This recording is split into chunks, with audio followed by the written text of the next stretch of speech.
ആദിത്യദാർ കഥ എഴുതി സംവിധാനം ചെയ്ത് രൺവീർ സിംഗ് നായകനായിട്ടെത്തിയ ദുരന്തർ 2 സിനിമ നമ്മളെല്ലാവരും കണ്ടു.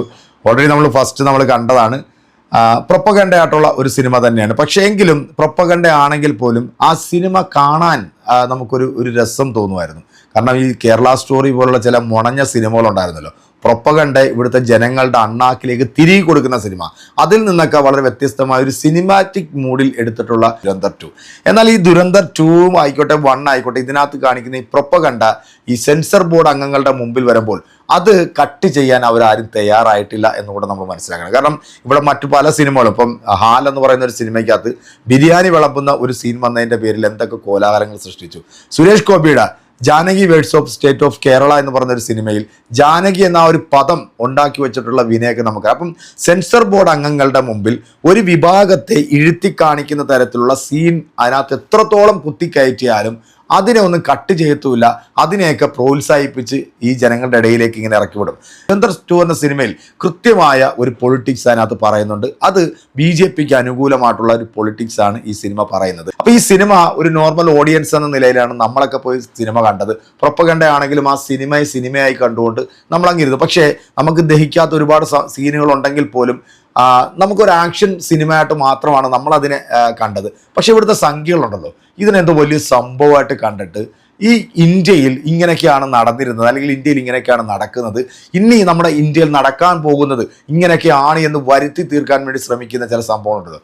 കേരളത്തിലെ മലയാളികൾക്ക് അപമാനമായിട്ടുള്ളത് ഇതുപോലത്തെ സംഖ്യമരവാണങ്ങൾ ഈ സിനിമ കണ്ടിട്ട് വന്നിരുന്ന് കുരയ്ക്കുന്ന കുര കാണുമ്പോഴത്തേക്ക് ഇതിനെക്കുറിച്ചിട്ട് എന്തെങ്കിലും മിണ്ടിയില്ലാന്നുണ്ടെങ്കിൽ പിന്നെ നമ്മളൊക്കെ ആരാല്ലേ ഇവന്റെ കുരയൊന്ന് കേട്ടു വയ്ക്കും. സാറ്റിസ്ഫാക്ഷൻ കൊണ്ട് രോമാഞ്ച കഞ്ചുകം, സീൻ ബൈ സീൻ.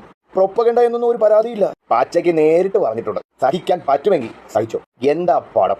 ഈ രാജ്യത്തിന്റെ കഴിഞ്ഞ 10-12 വർഷത്തെ ഉയർത്തെഴുന്നേൽപ്പാണോ അതോ ഒരു സിനിമയാണോ കഴിഞ്ഞ 4 മണിക്കൂർ കൊണ്ട് ഞാൻ കണ്ടു തീർത്തത് എന്ന് തിരിച്ചറിയാൻ പറ്റാത്ത വിധം ഗംഭീരം. ഇന്ത്യയെ 1000 കഷ്ണങ്ങളാക്കി മുറിക്കുക എന്ന പാകിസ്ഥാൻ പ്രഖ്യാപിത നയത്തിന് ഇന്ത്യയിലുണ്ടായിരുന്ന പിന്തുണയും അതിന്റെ ഓപ്പറേഷൻ രീതികളും നല്ല വ്യക്തമായി പറഞ്ഞിട്ടുണ്ട്. ഉത്തർപ്രദേശ് എന്ന സംസ്ഥാനത്ത് BJP വരേണ്ടിയിരുന്നതിന്റെ പ്രസക്തിയും ഏതാനും സീനുകൾ കൊണ്ട് കാണിച്ചു തന്നിട്ടുണ്ട് ആദിത്യദാർ. മാത്രമല്ല, നമ്മുടെ രാജ്യത്തെ ആക്രമണങ്ങളിലൂടെ ഇല്ലാതാക്കാൻ നോക്കിയവന്മാരുടെ നെഞ്ചത്ത് കയറി ഗോലി കളിച്ച അജ്ഞാതന്മാരുടെ രംഗങ്ങളും ആദിഖ് അഹമ്മദും നോട്ട് നിരോധനവും ദാവൂദും സർജിക്കൽ സ്ട്രൈക്കും തുടങ്ങിയവയൊക്കെ ഗംഭീരമായി ഈ സിനിമ പറയുന്നുണ്ട്.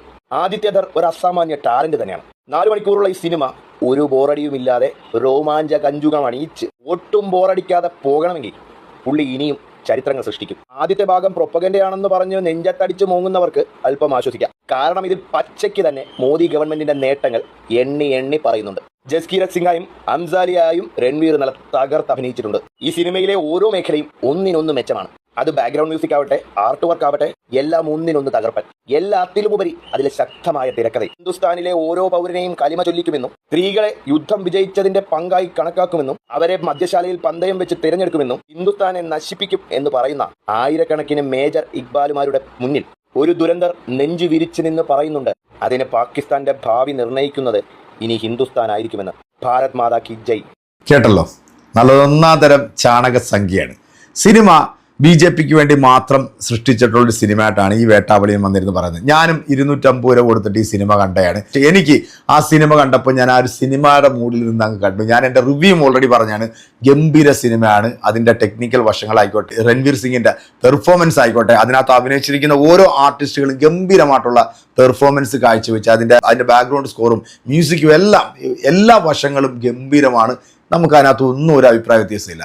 പക്ഷേ ഇവിടെ ലാലേട്ടൻ നായകനായിട്ടെത്തിയ ഒരു സിനിമ ഉണ്ടായിരുന്നു. ആ സിനിമയ്ക്കകത്ത് ഗുജറാത്തിൽ നമ്മൾ ജീവിച്ചിരുന്ന കാലഘട്ടത്തിൽ അവിടെ നടന്നിട്ടുള്ള സംഭവങ്ങൾ പച്ചയായിട്ട് ചിത്രീകരിച്ച് ആ സിനിമ പുറത്തു വന്നപ്പോൾ ഊത്തലെടുത്ത സംഖ്യകൾ ഇതിനെ ഇങ്ങനെ എടുത്തിട്ട് ഇങ്ങോട്ട് പൊലിപ്പിച്ച് ഇങ്ങനെ വാഴ്ത്തുമ്പോഴത്തേക്ക് സത്യം പറഞ്ഞാൽ നിന്നോടൊക്കെ പുച്ഛം തോന്നിപ്പോവാണ്. ഇപ്പോഴുള്ള മരവാണങ്ങളാണ് നമ്മുടെ ഈ സമൂഹത്തിന് നാശം വിതയ്ക്കുന്നത്, നമ്മുടെ രാജ്യത്തിന് അപമാനമായിട്ടുള്ളത്. 14 വർഷം കൊണ്ട് നരേന്ദ്രമോദിജിക്ക് ഇന്ത്യയിൽ എന്തൊക്കെ ഉണ്ടാക്കിയെന്നുള്ളത് ഇവിടുത്തെ ജനങ്ങളൊക്കെ നല്ല വൃത്തിയായിട്ട് കാണുന്നുണ്ട്.